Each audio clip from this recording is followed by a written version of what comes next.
l'Écriture concernant l'œcuménisme. Ils seront embarqués dans le mouvement œcuménique, en fait. Tous ceux qui seront dans le monde, wakumene, dans le mouvement œcuménique, tous ceux qui seront dedans, mes amis, ils ne vont pas résister à la tentation parce qu'ils seront séduits. Rappelez-vous que lorsque vous êtes séduit, vous êtes après la tentation. Lorsque on est séduit, c'est qu'on a été tenté et qu'on a succombé à la tentation. Et là, cette heure de la tentation qui va venir sur le monde entier, eh bien, tous ceux qui seront du monde, tous ceux qui seront du monde, Jésus a dit, ils sont dans le monde, mais ils ne sont pas du monde. Mais tous ceux qui seront du monde, mes amis, tous ceux qui seront dans le mouvement œcuménique, ils seront piégés. Pourquoi? Parce qu'ils n'auront pas gardé la parole de Dieu. Ils n'auront pas gardé la parole de Dieu. Mais ils auront suivi la bête et son image. Bien-aimés, combien d'entre vous, en ce soir, êtes désireux de garder la parole de Dieu? Amen. Mes amis, cela ne se fera pas sans lutte. Cela ne se fera pas sans un certain renoncement de notre part. Car, voyez-vous, dès maintenant, nous devons prendre une décision.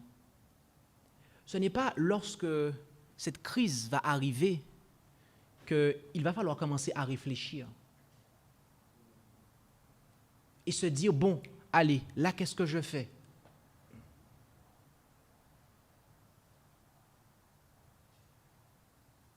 Je pense que vous êtes au courant de l'entraînement des militaires.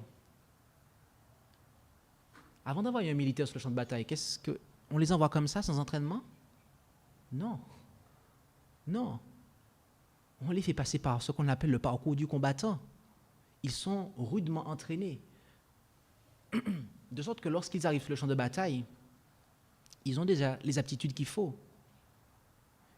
Mes amis, lorsque cette crise va arriver, si nous ne sommes pas déjà prêts,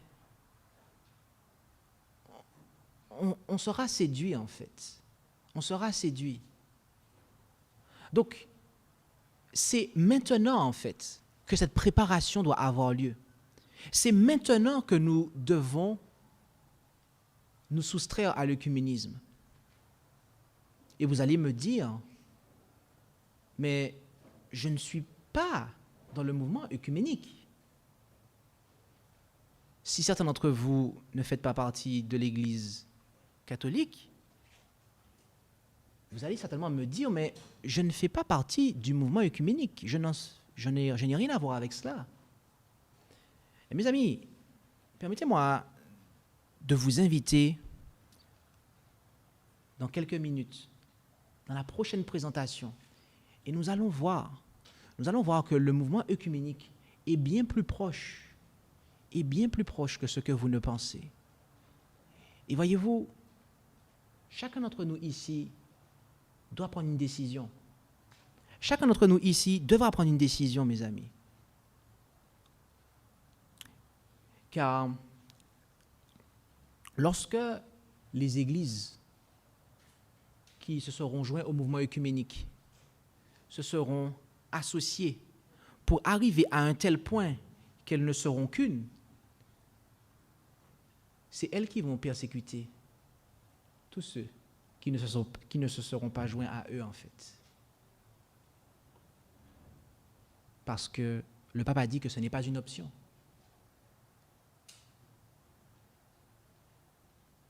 Ils diront, si vous vous joignez à nous, vous allez jouer de la liberté religieuse. C'est ça, en fait, le message d'Apocalypse 13. Le message que donne la bête d'Apocalypse. Si vous acceptez la marque, vous allez pouvoir acheter, vendre, manger, boire. Vous allez pouvoir avoir la liberté religieuse. Mais si vous refusez Si vous refusez, alors vous ne jouirez pas de la liberté religieuse.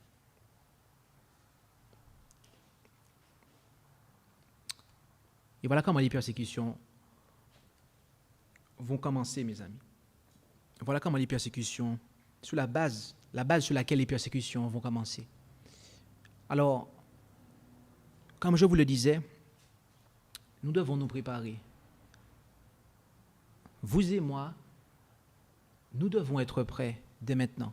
Car lorsque cette heure de tentation va venir sur le monde, si on n'est pas prêt, on sera séduit, on va succomber.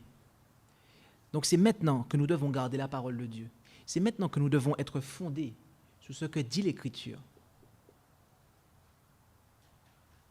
Amen. Et je vous inviterai à prier avec moi.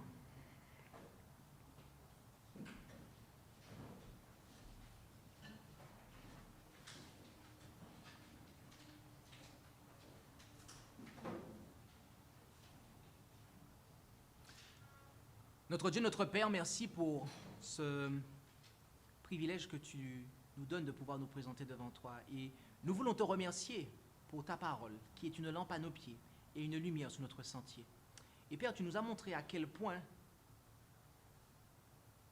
tes voies sont opposées aux voies de ce monde, sont opposées au mouvement œcuménique qui est dirigé par l'ennemi de nos âmes.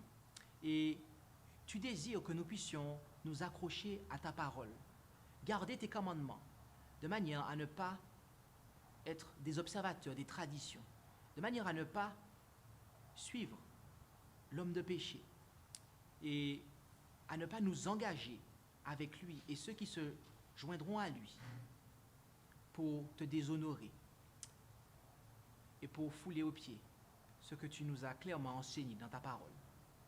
Notre Père Céleste, je te prie pour chacun de celles et ceux qui sont ici prosternés et toutes celles et ceux qui se joignent à nous à travers les différents moyens de communication, les différents médias, les différents réseaux sociaux, pour suivre cette conférence, ce séminaire, que tu puisses toucher chacun de nos cœurs et que nous puissions réaliser que maintenant est venu le moment pour nous de nous préparer.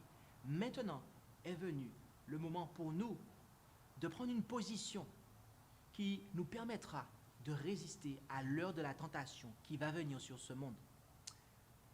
Père Céleste, bénis cette assemblée, lave-nous de nos péchés, purifie-nous et fortifie-nous dans la foi.